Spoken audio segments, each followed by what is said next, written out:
On this episode of This is the CHL, we'll take you to Sherbrooke, Quebec and visit the Rising Phoenix.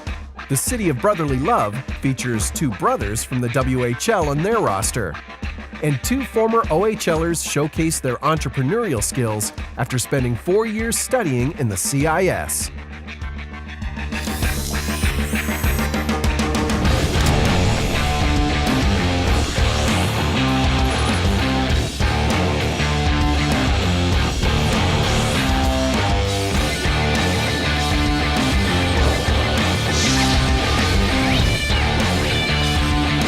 Welcome to This is the CHL. I'm Sam Cosentino. We've got a fun-filled, jam-packed show lined up for you.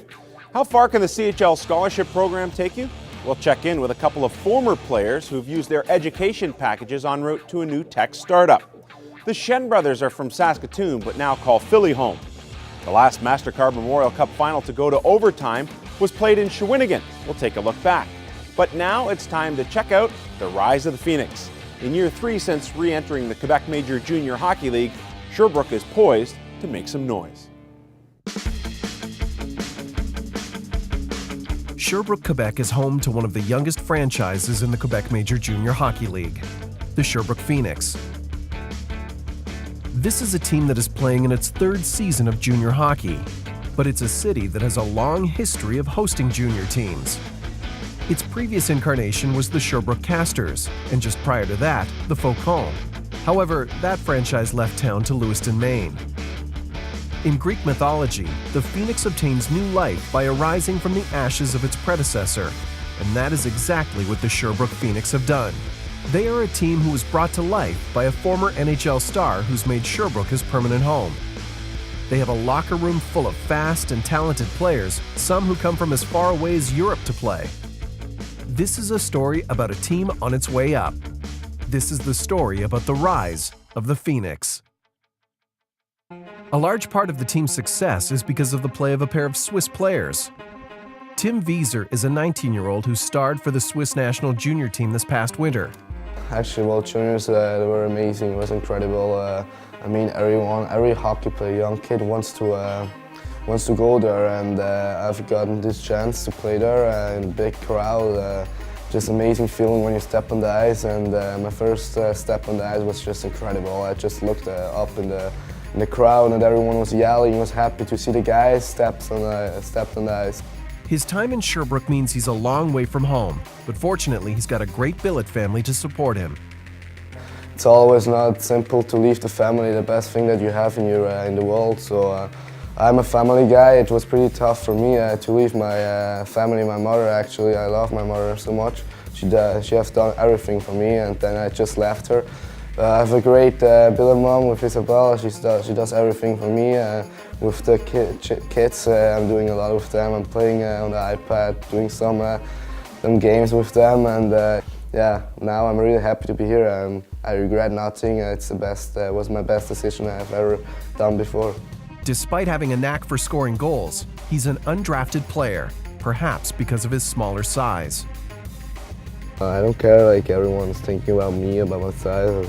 If I'm doing well on the ice and keep playing my season like that, even if I don't get drafted or invited, I'm still happy with me, and it's just my big goal is to play pro somewhere. I don't know where, but we'll see in the next months what's going on. So. It's not just the billet team who supports him, but it's also a fellow Swiss hockey player who's one of the league's best playmakers. Hey Kai, ich bin draussen, kannst du bitte rauskommen? 2 Minuten, kannst du ist gut, ich warte. Ciao. Kai Schweri is one of the Phoenix leading scorers, and he and Tim are close friends and also ride to every game and practice together. We played in Switzerland together for 5 years. So we are really good friends for a long time. We can say each other what we want, we know we can be mad on each other, but we always know we're gonna be friends after too, and we know what we mean. When we talk together, he helped me to come here actually. He told the coaches, I know a friend, you wanna come to Canada, they watched me a bit after. Schweri developed his game back home in Switzerland. He's on the NHL radar as he is draft eligible this year and is a member of the Swiss national junior team as well.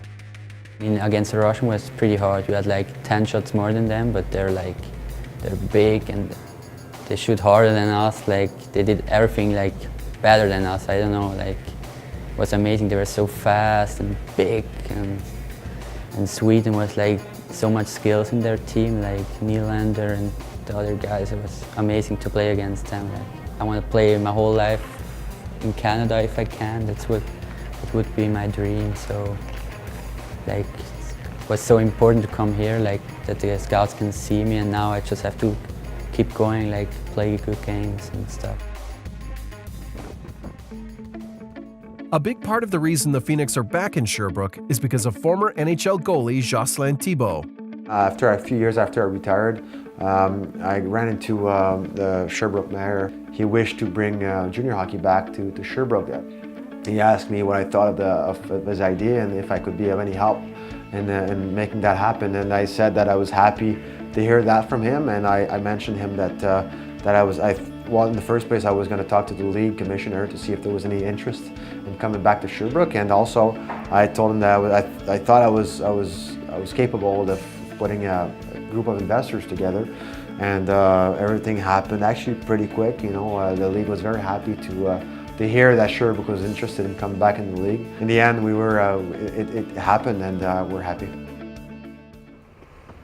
As puck drop nears, Jeremy Waugh, the team's talented young defenseman, begins to prepare for the game.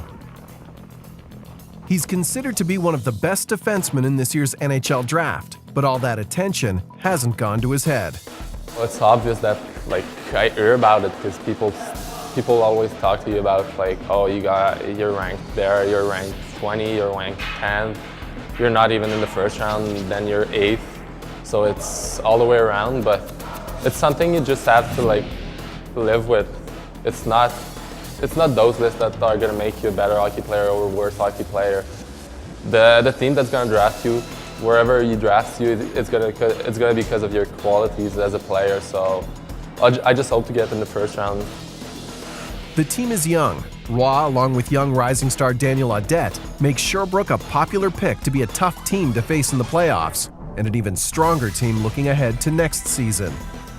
Our goal is to finish first in our division for sure. Like, we're working out, we're working hard too. We're always on the task. Every player wants to finish like first in the division. So the franchise goal is next year to try to get to the MEM Cup. For sure, it's like the year where Audette, Neil, and Delorier, and all those players, like, they get to their 19-year-old year. So it's going to be a good year for them, and hopefully we're going to get to the MEM Cup. Tonight's game is against the Charlottetown Islanders, a team that's a long way from home and hungry for a win. General Manager Patrick Charbonneau has spent a lot of time developing this team, and now his hard work is paying off. A junior plan is usually over 4 years, especially when you start from scratch. You know, we are at 4 points to be 4th or 5th in the league. We're about 7th right now. We're also at 4 or 5 points to be 13, though. Like, we got to keep playing really good, but we're exactly where we are, and I think we're still the 3rd or 4th youngest team in the league. Like, our average age of our players are about 17.8 still. Like, even next year, I think we got 18 or 19 out of our 22 player back. Like, I think we'll be even in better shape to move even forward. There is a large crowd for tonight's game. Unfortunately, the Phoenix lose on home ice. They're a lock for this year's playoffs and could make some noise in a 7-game series. But the future looks even brighter as the rise of the Phoenix is in full flight as this team continues to soar to the top of the Quebec Major Junior Hockey League. After this break, we'll introduce you to 2 former OHLers who are now young entrepreneurs looking to change the way you view the game. Shea Kewen and Tim Hama were friends long before they entered the Ontario Hockey League in 2005. When pro hockey didn't pan out, they took advantage of the OHL Scholarship program and were reunited at UNB last year. Their paths continue to parallel, but only this time in the business world. Together, Priamo and Kewen hope to take their Hawkeye technology to the next level. The CHL is the greatest hockey development league in the world. However, it does so much more than just help teenagers to develop their game. It teaches them life lessons about responsibility, and disciplines them to abide to rules and schedules. For Shea Kewen, 4 years in the OHL led to a 4-year scholarship at Dalhousie University, where his entrepreneurial spirit developed. When I was playing hockey last year, in my final year in the CIS, I had been in the hockey space for a long time. I was in my passions, and when I came across a pair of snowboarding goggles with a camera built into them, I just thought, these things are sick, and I thought how amazing it would be to bring something like this to hockey for us to have. What we developed is a super small, low-profile, rugged camera that mounts onto the front of your helmet that any player can wear and get an amazing, immersive point of view experience from. Out of his entrepreneurial spirit came an idea that could be revolutionary for the hockey world, an idea that will give a whole new look at how hockey is viewed. Our product is called the Hawkeye Show, and it's a little bit of a play on words with the word hockey and a legend who actually lost his eye in the 70s, and he invented the first visor out of necessity to continue playing hockey, and his nickname was Hawkeye.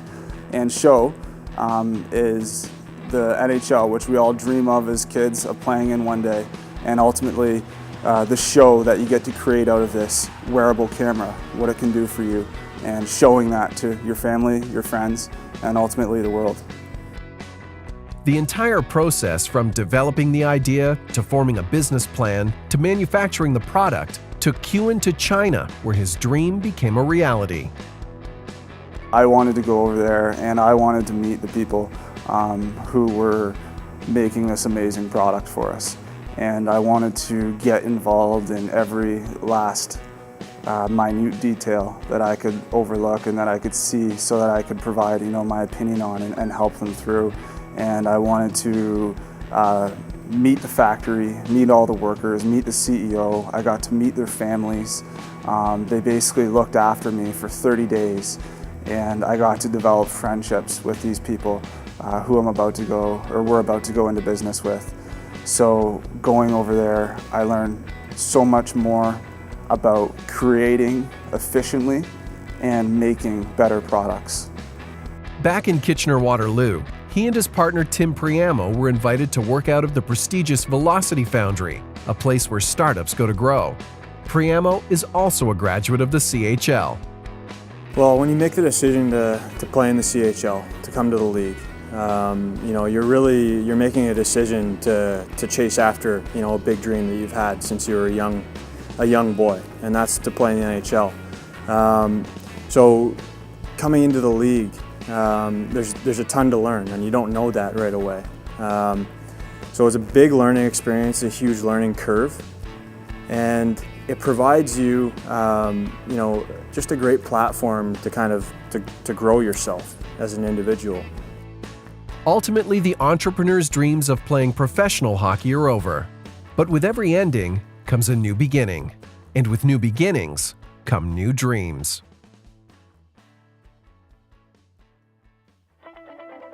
When we return, we'll chat with Brayden and Luke Schenn about their playing days in the WHL.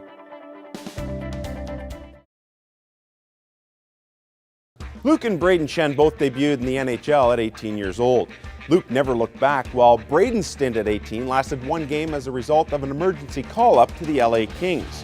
Where else would they end up together in the NHL other than the city of brotherly love?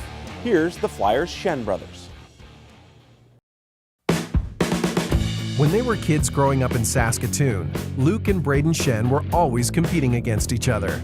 Though Luke was nearly 2 years older and more mature physically, Brayden was never very far behind in development. As primary pieces for the Philadelphia Flyers, these days the brothers get to compete together on the same side. They share the wins and they share the losses. But what they also share is a unique personal and professional relationship. The childhood rivalry is gone, and in its place are siblings thankful for the mutual motivation.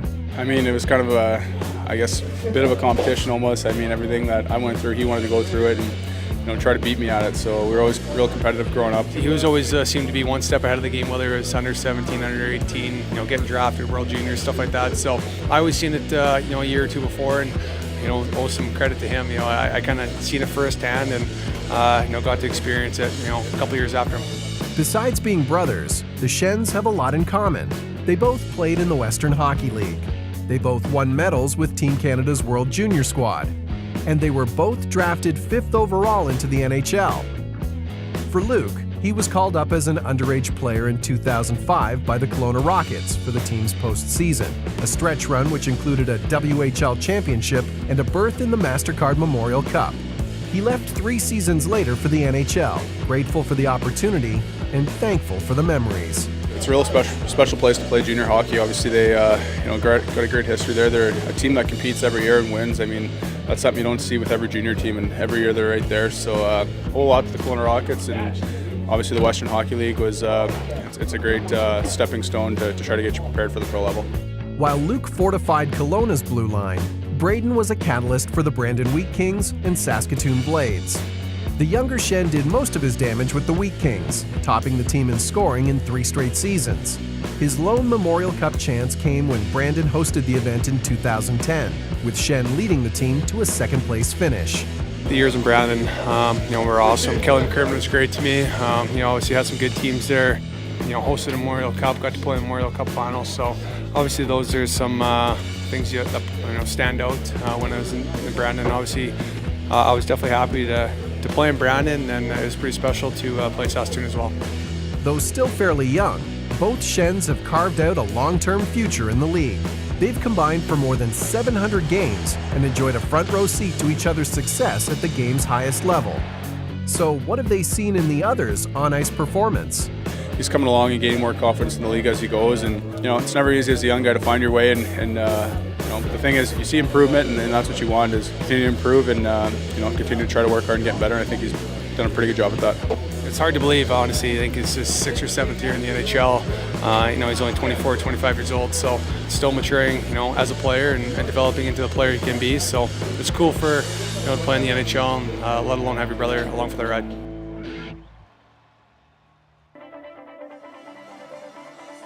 Next on This is the CHL, we'll revisit the 2012 MasterCard Memorial Cup between Shawinigan and London. The 2012 MasterCard Memorial Cup was the first I worked with Sportsnet play-by-play specialist RJ Broadhead. We were in Shawinigan, home of a charter member of the Quebec Major Junior Hockey League, and we were treated to a gem as the Cats battled the London Knights. It's been a long road to get to this point. The Shawinigan Cataracts took an even longer way to get to the MasterCard Memorial Cup Championship. What a game we've got in store. Morgan Ellis, Jonathan Racine, Michael Chapeau against Scott Arrington, puts it into the corner. Arrington takes a hit from Bourneval's, Lobin steals it, and now Ryan Rupert has it. Over to twin brother Matt Rupert, they're from Grand Bend, Ontario. And they are no fun to play against. Matt Rupert has behind the net. Ryan Rupert scores! The Ruperts strike early, and the London Knights lead it 1-0. How about the Shawinigan Cataracts? They're a charter member of the Quebec Major Junior Hockey League.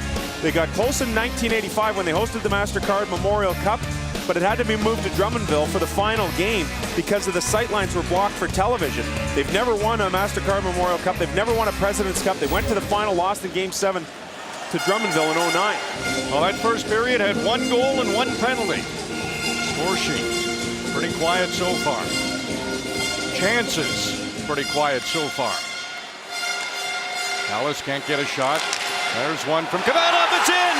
Hero Kometa took a shot. It hit something in front, and the Cataracts have tied it up.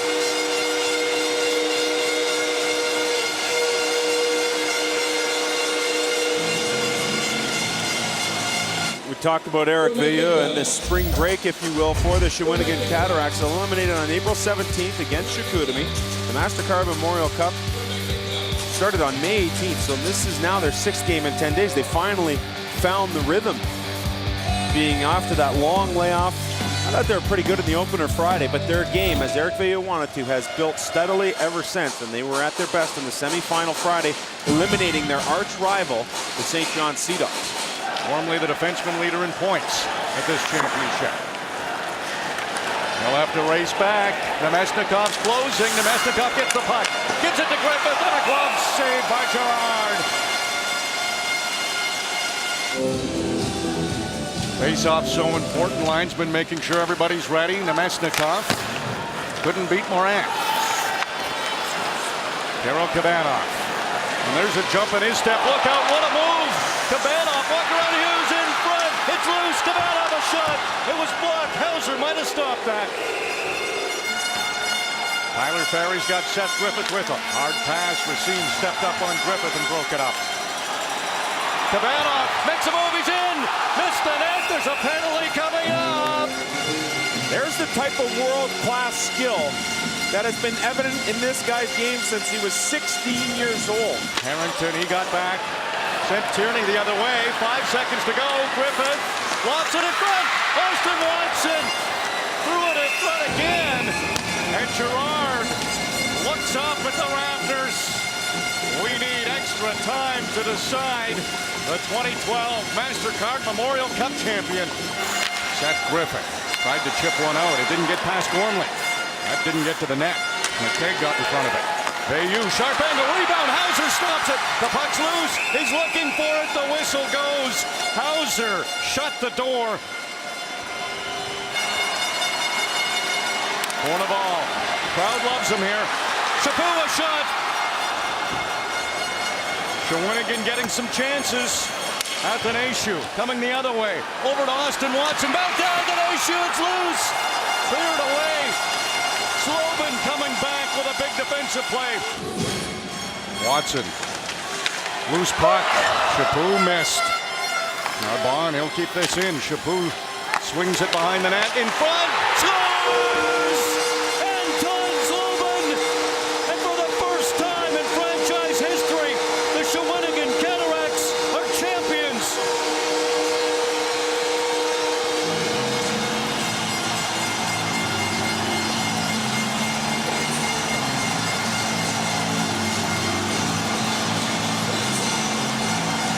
Brandon Gormley, you were picked up and acquired by Shawinigan for just this reason. How's it feel? Because you've been on the loose again.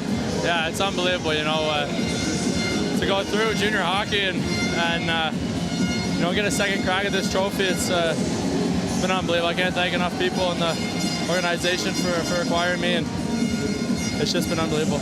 Enjoy this experience. Thank you, appreciate it. Brandon Gormley, he is one happy PEI listener.